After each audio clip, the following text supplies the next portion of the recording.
বেশ কিছু সবজি এক থালাতে কেটে নিয়ে চলে এসেছি বন্ধুরা। আজকে আমি কী রান্নার রেসিপি দেখাচ্ছি জানো?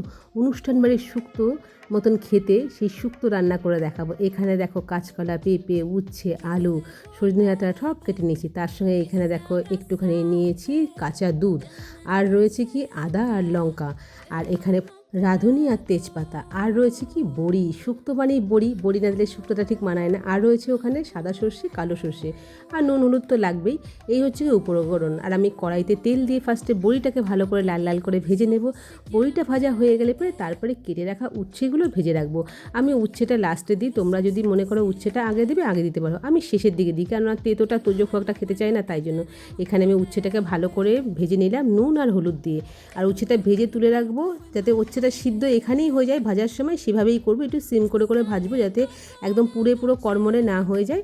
আর মানে উচ্ছেটা নরমও থাকলো অথচ লাল লাল করে ভাজা হলো না। এই দেখো সবুজ কিন্তু উচ্ছে ভাজাটা রয়েছে, কিন্তু সুসিদ্ধ হয়ে রয়েছে। তা উচ্ছে আর বড়িটা আমি সেদ্ধ করে নিলাম। এইবার হচ্ছে গিয়ে রাঁধুনি তেজপাতা তেলের মধ্যে ফোড়ন দিয়ে দিলাম, দিয়ে তার মধ্যে সব রকম যে সবজিগুলো কেটে রেখেছিলাম না, সেগুলো এক এক করে দেবো। দেখো কাঁচকলা, সজনে ডাঁটা, পেঁপে, আলু। আমি লাউটা আনতে পারিনি তাই লাউটার মধ্যে দিতে পারলাম না, আমি কিন্তু লাউও দিই এই শুক্তোতে। তো এইবার হচ্ছে কি নুন আর হলুদ দিয়ে এই তরকারিটাকে মানে সবজিগুলোকে আগে ভালো করে সাঁতলে নেব। মানে আমি ভেজে নেব, যেটাকে বলে ভাজা, বলতে লাল লাল ভাজা হবে না কিন্তু বন্ধুরা। এবার নুন আর হলুদ দিয়ে এটাকে আমি ভাজা ভাজা করলাম। মানে ভাজা বলতে সিদ্ধ, হাফ সিদ্ধ এখানেই হয়ে যাবে, এরকমভাবে ভাজবো সিম করে করে। আমি এই শুক্তোটা যখন করব না, এই শুক্তোটা কিন্তু সত্যি কথা বলতে বন্ধুরা গরম ভাতে কিন্তু দারুণ লাগে খেতে। দেখো আমার সবজি কিন্তু মোটামুটি আধ সেদ্ধ হয়ে গেছে। এইবার আমি আদা আর কাঁচা লঙ্কা পেস্ট যেটা করেছিলাম জলে গুলে, সেটা আমি দিয়ে দিলাম। দিয়ে এবার আবার একটুখানি নাড়াচাড়া করবো, মানে এখানেই না শুক্তোটা অনেকটা আমার সেদ্ধ হয়ে যাবে। আর তারপরে আমি এর মধ্যে জল দিয়ে দেবো। আর জলটা দিয়ে দেবো কারণ ঝোলটা দরকার। শুক্তোতে একটু ঝোল না হলে ভালো লাগে না, তাই বলে অনেকটা ঝোল না। যারা মাখা মাখা খাবে তারা মাখা মাখা করবে, যারা একটু ঝোল খাবে তারা ঝোল রাখবে। আমি একটুখানি ঝোল রাখি। এখানে দেখো আমার সবজি কিন্তু পুরো সুসিদ্ধ হয়ে গেছে। এইবার আমি বড়িটা দিয়ে দিলাম। বড়িটা দিয়েও কিন্তু জলের মধ্যে, মানে ঝোলের মধ্যে, জল বলছি, ঝোলের মধ্যে একটুখানি ফুটিয়ে নেব। তার কারণ হচ্ছে কি বড়িটাও একটুখানি নরম হতে হবে।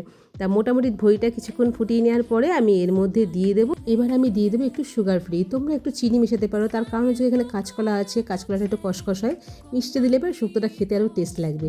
এইবার যে বাটিতে দুধ রেখে দিয়েছিলাম সেই দুধটা আমি এর মধ্যে মিশিয়ে দিলাম। আর দুধটা দেওয়ার পরে দেখবে শুক্তোর রঙটা না একদম পুরো পাল্টে যাবে। দেখো এখন কালারটা পুরো অন্যরকম লাগছে, দেখেছো? এইবার হচ্ছে কি শুক্তোটা তো আমার মোটামুটি রেডি হয়ে গেছে। এইবার আমি উচ্ছেটা মেশাবো, উচ্ছেটা মিশিয়ে কিছুক্ষণ ফোটাবো। আর উচ্ছেটা দিয়ে আমি বেশিক্ষণ ফোটাবো না, তাহলে আবার তিতোটা বেশি হয়ে গেলে এরপরে তোজোর একটুখানি অসুবিধা হয়। তোজো তিতো একদম খেতে চায় না। তা যাই হোক, আমি আমার মানে যেটুখানি প্রয়োজন সেটুখানি উচ্ছেটা ফুটিয়ে নেবো। তোমরা যেরকম রাখা সেরকম তোমরা রাখবে। এইবার আমি এর মধ্যে সেই সর্ষে বাটাটা রেখেছিলাম না, কালো সর্ষে সাদা সর্ষে, সেই পেস্টটা দিয়ে দেবো। কারণ এই সর্ষের একটা ঝাঁজ যদি না আসে না, শুক্তোটা দেখে শুক্তোর মতন লাগে না। দেখো আমার টোটাল শুক্তোটা রেডি হয়ে গেছে। কেমন লাগলো তোমাদের অনুষ্ঠান বাড়ির শুক্তো জানাবে কিন্তু বন্ধুরা।